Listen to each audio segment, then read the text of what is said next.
আমাদের সময় দিয়েছেন, সেজন্য আমাদের আন্তরিক কৃতজ্ঞতা এবং শুভেচ্ছা জানাবেন। ধন্যবাদ। আমরা প্রথমেই জনাব তৌহিদ হোসেন আপনার একটু দৃষ্টি আকর্ষণ করতে চাই যে গতকাল ঢাকায় আপনি জানেন যে বিএনপির একটি ইফতার মাহফিলে অনলাইন বক্তব্য দিয়েছেন বিএনপির ভারপ্রাপ্ত চেয়ারম্যান জনাব তারেক রহমান। সেখানে তাকে কোট করছি, ধর্মীয় উগ্রবাদীদের অপতৎপরতা ও চরমপন্থা নিয়ন্ত্রণে ব্যর্থতার পরিচয় দিলে উগ্রবাদী জনগোষ্ঠী ও পরাজিত ফেসিবাদী অপশক্তি দেশে আবার গণতন্ত্রের কবর রচনা করবে। অপরদিকে গণতান্ত্রিক বিশ্বে বাংলাদেশের ইমেজ সংকটে পড়তে পারে। এই বক্তব্যকে আপনি আসলে কিভাবে দেখছেন? দুটি তিনটি বিষয় আপনি নিশ্চয়ই খেয়াল করেছেন। ধর্মীয় উগ্রবাদীদের অপতৎপরতা ও চরমপন্থা নিয়ন্ত্রণে ব্যর্থতার কথা বলছেন জনাব তারেক রহমান, ইমেজ সংকটের কথা বলছেন।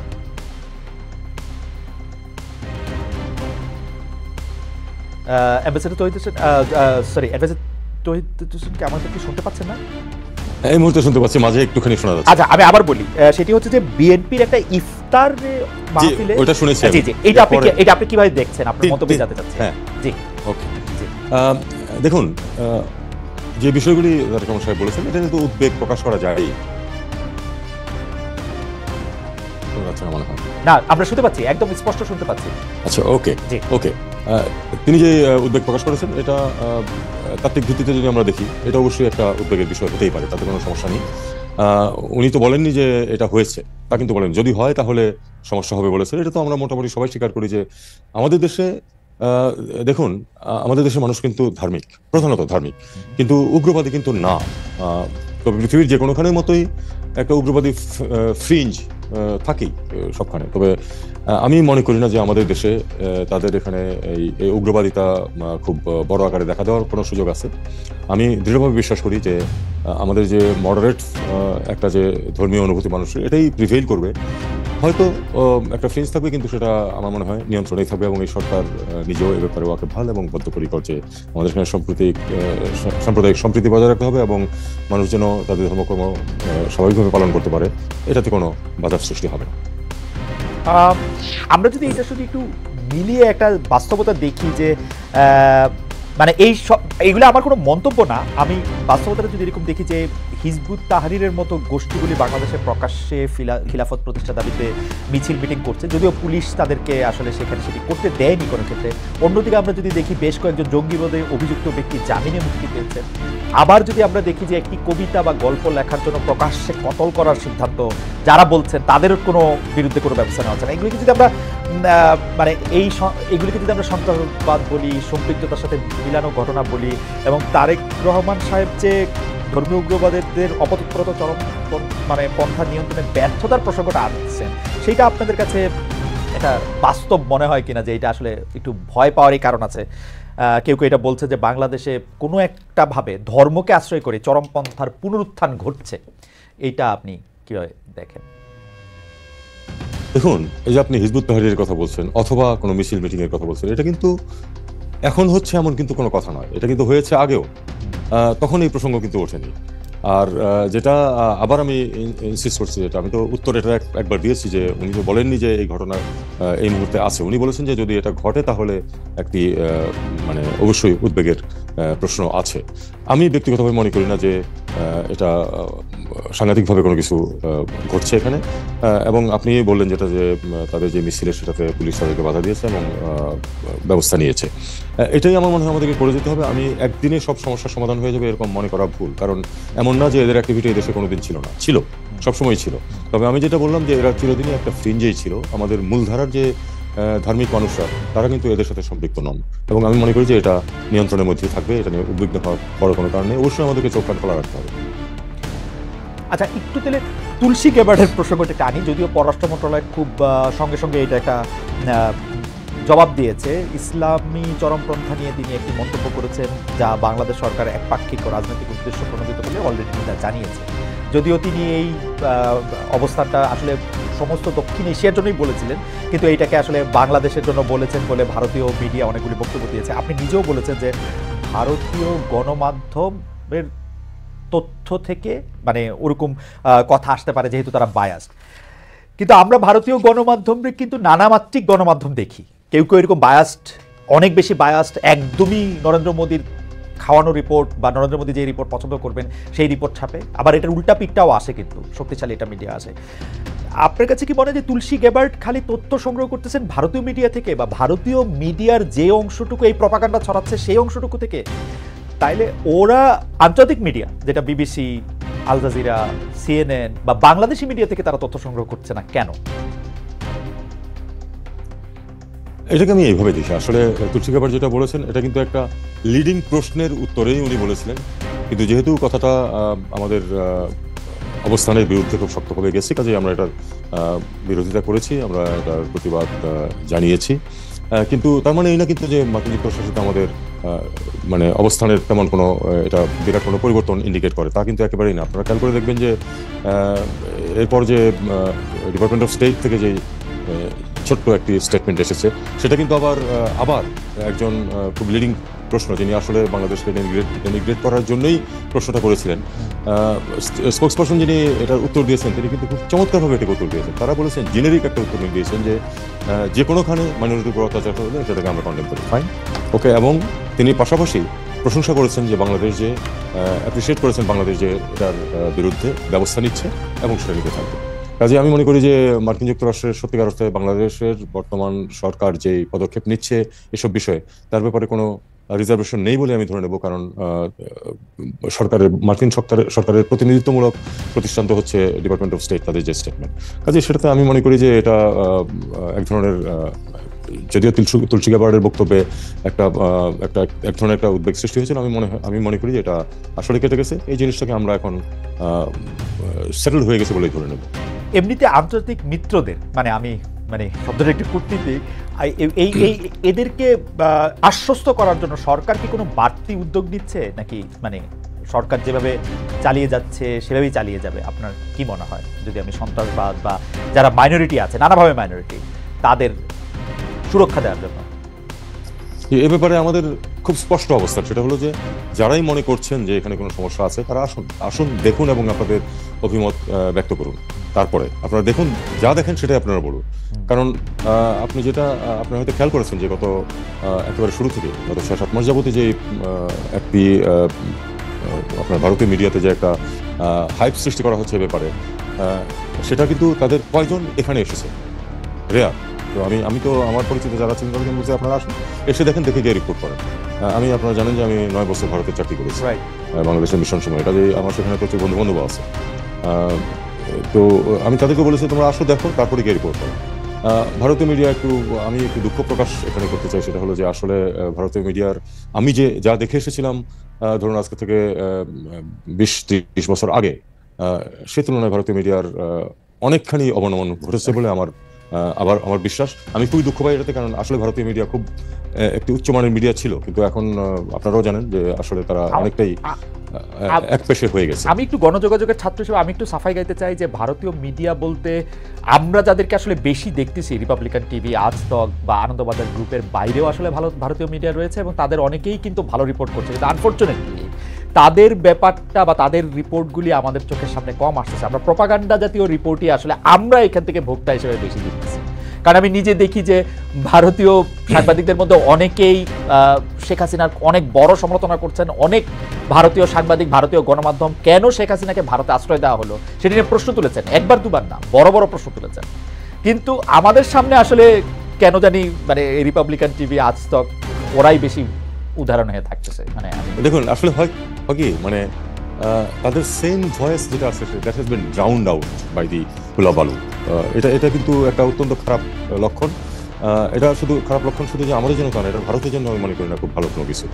কিছুদিন আগে আপনারা দেখেছেন হয়তো যে সুহাসিনী হায়দারের সাথে আমি একটা ইন্টারভিউ দিয়েছি এখানে তো কোনো সমস্যা হয়নি, কিন্তু সেটা কতটুকু প্রচার পায় আর দেখুন এই যে নেগেটিভ প্রচারণা কতটুকু প্রচার পায়, সেটা হলো একটা দেখার বিষয়। আমারও মনে হয় আমাদের দর্শকদেরও আসলে যারা এরকম নেগেটিভ প্রপাগান্ডা করে তাদের এত বেশি দেখবে কিনা এটা নিয়ে আসলে এটাও একটু আসলে ভেবে দেখার দরকার আছে মনে হয়। যে মানে আমি কেন দেখবো একটা জিনিস কি, আপনি তো মিডিয়ার মানুষ, একটা জিনিস হলো যে গুড নিউজ সাধারণত নিউজ হয় না, ব্যাড নিউজকে নিউজ করা হয় সবসময়।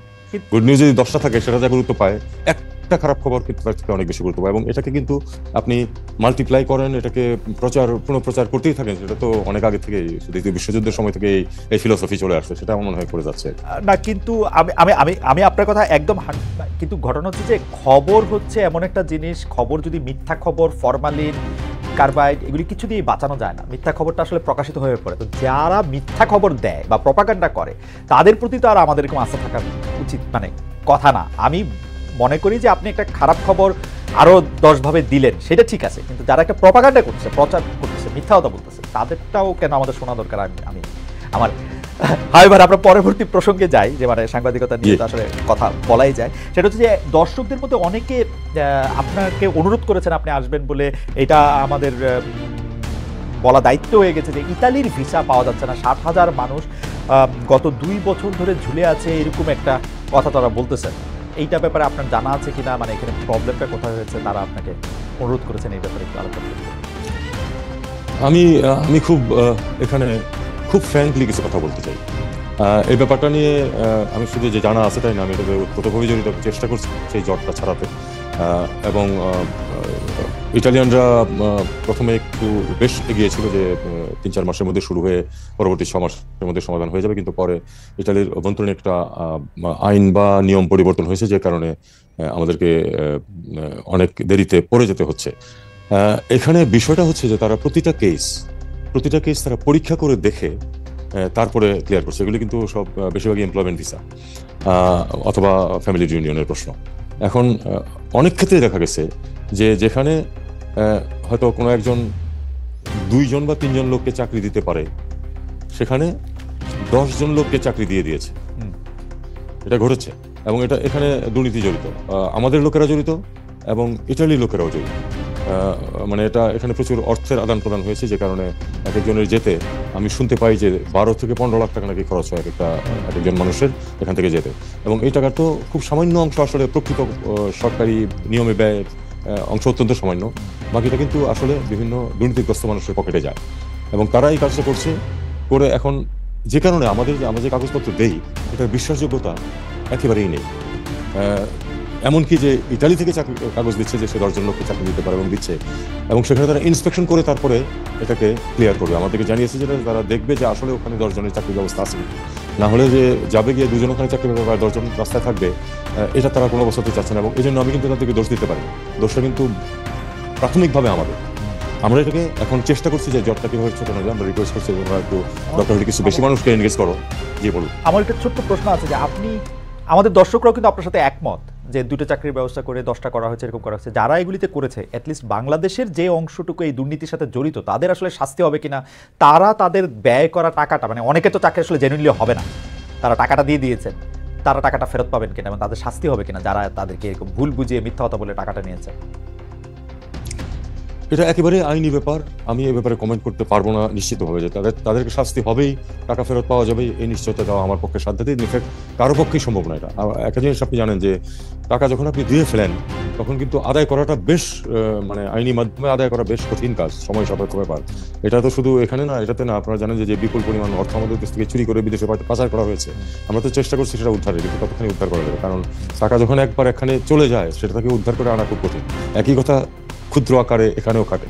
একজন নিয়েছে টাকা, এবং দেখা গেল যে একজন তো না, আসলে কয়েকটা স্টেজ থাকে, কয়েকজন জড়িত, কাকে অ্যাকিউজ করা হবে এটাও অনেক সময় নির্দিষ্ট করা কঠিন হয়ে যায়। পাশাপাশি let us accept the reality যে আমাদের এখানে দুর্নীতি আছে, দুর্নীতির মাধ্যমে অনেকে পার পেয়ে যায়। বাংলাদেশের বিভিন্ন দূতাবাসে কর্মরত ছিলেন, কিন্তু সরকার পরিবর্তন মানতে পারেননি, আপনাদের বিরুদ্ধে এক ধরনের বিদ্রোহ ঘোষণা করেছেন, এমন কূটনীতিকের সংখ্যা আসলে কত? মাননীয় পররাষ্ট্র উপদেষ্টা তাদের প্রচারণা বিদেশে বাংলাদেশ বিষয়ে কি বার্তা দিচ্ছে, তাদের বিরুদ্ধে কি ব্যবস্থা নিচ্ছেন বা ব্যবস্থা নিচ্ছেন কিনা? সম্প্রতি মরক্কোর বিদায়ী রাষ্ট্রদূত আপনাদের সরকারের সমালোচনা করে ফেসবুকে পোস্ট দিয়েছেন। তিনি বলেছেন যে শুধু একটি বই লেখার জন্য, তাও অনেক দিন আগে, তার চাকরি চলে গেছে এবং ইউনূস সরকার দেশে বিদেশে ষড়যন্ত্রের মাধ্যমে ক্ষমতায় এসেছেন, টিকে থাকছেন। আসলে আপনি যে এইরকম কতজন যদি বলেন, তাহলে উনি একমাত্র এই কাজ করেছেন। আমি আশা করি যে প্রফেশনাল কোনো ডিপ্লোম্যাট এরপরে এই কাজ করবে না আর কেউ। তারপরে আমাদেরকে অবশ্যই চোখ কান খোলা রাখতে হবে। উনি যে করেছেন, এটা আপনাকে আমি এটুকু বলতে পারি যে উনি চলে যাওয়ার 3 সপ্তাহ আগেও একজন উপদেষ্টার কাছে তদবির করেছেন তাকে যেন অন্য কোথাও পোস্টিং দেওয়া। সবচেয়ে বড় কথা, তাকে কিন্তু চাকরিচ্যুত করা হয়নি। তাকে চাকরিচ্যুত করার পরে যে উনি এটা করেছেন তা না, অথবা যে উনি যে রিজাইন করেছেন তাও না। বিষয়টা হচ্ছে যে উনি কিন্তু স্বাভাবিকভাবে তাকে ঢাকায় বদলি করা হয়েছে। সরকার যে কাউকে যে কোনো সময় বদলি করতে পারে, তাকে ঢাকায় বদলি করা হয়েছে। উনি দায়িত্ব ত্যাগ করেছেন নিয়ম অনুযায়ী, টিএডিএ নিয়েছেন এবং তারপরে উনি ঢাকায় না এসে কানাডাতে গিয়ে এই কথাগুলি বলছেন। এটা স্পষ্ট কারণ হচ্ছে যে উনি আসলে কানাডাতে আশ্রয় নিতে চান। এবং এখানে একটু ছোট্ট তথ্য আমি অ্যাড করে রাখি, ওনার স্ত্রী এবং এক সন্তান আজকে থেকে 2 বছর আগে সবুজ পাসপোর্ট নিয়ে কানাডায় অবস্থান করছেন, তার সাথে না। তার মানে আসলে তার পরিবার ওখানে রিলোকেট করার ব্যবস্থা উনি 2 বছর আগে থেকেই করছেন। তারই পরম্পরায় আমি মনে করি যে এখন যাতে সহজে উনি আশ্রয় পেতে পারেন, এই জন্য উনি দেশের বিরুদ্ধে এরকম একটি জঘন্য মিথ্যাচার করেছেন।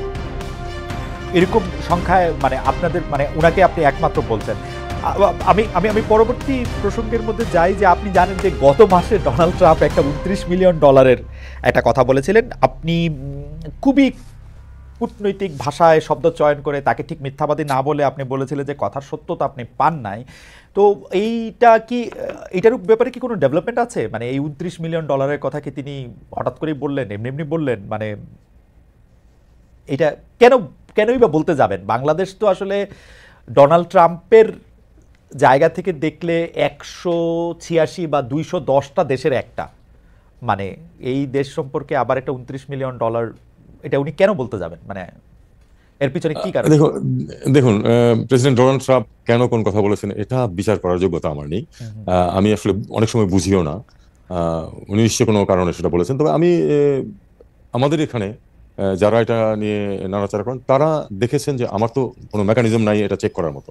তারা দেখেছেন যে আসলে এরকম কোনো কিছু ঘটনা ঘটেনি যে 2জন ব্যক্তিকে এই টাকা দিয়ে দেওয়া হয়েছে ইত্যাদি ইত্যাদি। আমরা সেই অনুযায়ী যে আমরা যেটুকু দেখতে পেয়েছি সেটুকুই কিন্তু আমার বক্তব্যের মধ্যে, আমাদের মিনিস্ট্রির বক্তব্যের মধ্যে আছে, এর চেয়ে বেশি কিছু না।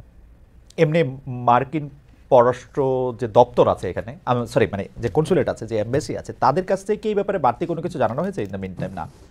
না, এরকম কিছু জানানো হয়নি আমার। 2025 সালের মধ্যে নির্বাচন করা বা এটা ডক্টর ইউনূস ইদানিং মনে হয় বেশি করে ডিসেম্বর মাসটাই স্পেসিফিকলি বলছেন। এর আগে বড়জোর জুন মাস পর্যন্ত আমরা শুনেছিলাম। এর জন্য কি আন্তর্জাতিক চাপ রয়েছে আপনাদের উপর? আন্তর্জাতিক, বিশেষ করে যুক্তরাষ্ট্র, ইউরোপীয় ইউনিয়ন কি নতুন প্রশ্নের গণতান্ত্রিক বৈধতা নিয়ে প্রশ্ন তুলতে পারে? মানে সরকার এমন চাপের মুখে পড়লে তারা, মানে আপনারা যদি ইলেকশনটা না করতে পারেন, মানে আসলে কেউ বলছেন যে আপনারা কিছু সংস্কার করবেন, সংস্কারটা শেষ করে তারপর ইলেকশনে যাবেন, কেউ বলছেন না 2025-এর মধ্যে ইলেকশন হবে। আপনি কি 2025-এর মধ্যে ইলেকশনটা হবে এরকম দেখতে পান, এবং এর জন্য কোনো আন্তর্জাতিক চাপ আপনাদের রয়েছে কিনা?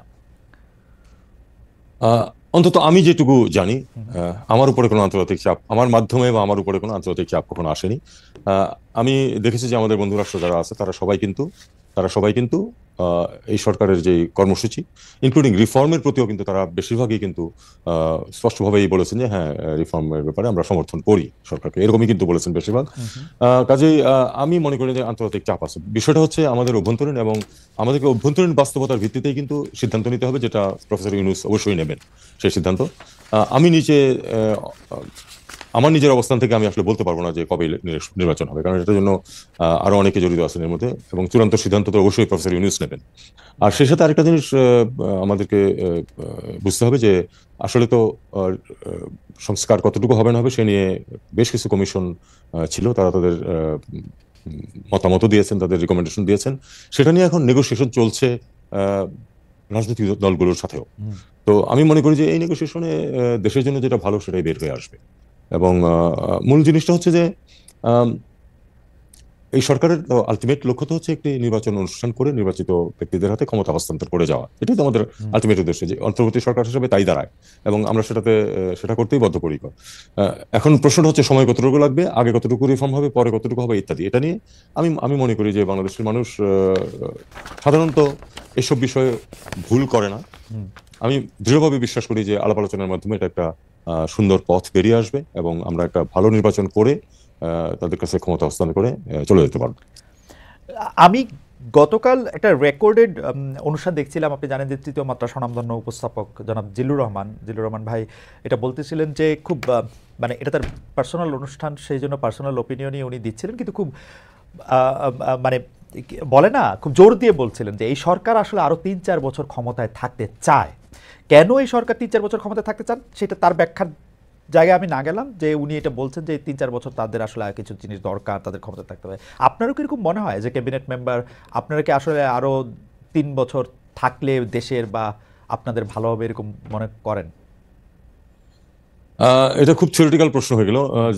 জিল্লুর রহমান কেন এটা বলেছেন সেটা উনি বলতে পারবেন, এটা তো আমি বলতে পারবো না। প্রশ্নটা খুব থিওরিটিক্যাল হয়ে গেল।